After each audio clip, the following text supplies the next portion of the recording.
माहितीनुसार 24 फेब्रुवारी रोजी सोमवारी पालघर मनोर रस्त्यावर वाघोबा घाटात एक दुचाकीस्वाराचा अपघात झाला होता। त्यावेळी दुचाकीस्वार हा दुचाकीसहित वाघोबाच्या घाटात खाली कोसळला होता।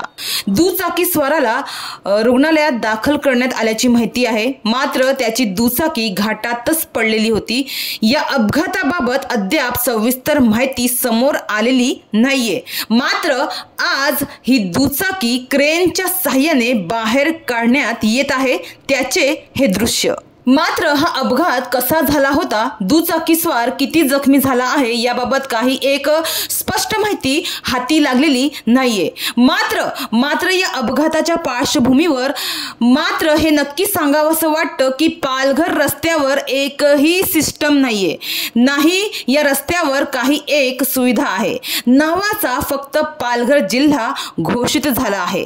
पालघर जिल्ह्याला जोडणारा हा मुख्य रस्ता आहे, मात्र या रस्त्यावर तुम्हाला एकही अशा नियोजनबद्ध योग्य सुविधा दिसणार नाही। मनोर पालघर रस्ता हा संपूर्ण घाटाचा जंगलाचा रस्ता आहे, मात्र या रस्त्यावर आजपर्यंत एकही पथदिव्याचा प्रकाश अद्याप तरी दिसून आला नाहीये।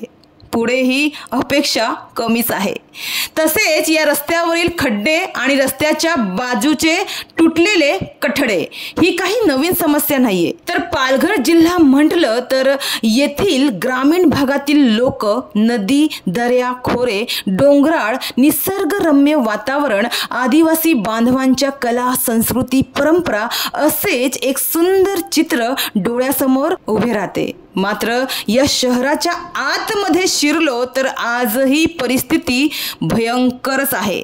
समस्येच्या गर्तेत अडकलेला आणि भ्रष्ट लोकांच्या जाळ्यात अडकलेला असा हा पालघर जिल्हा आहे, असे चित्र दिसून येत आहे।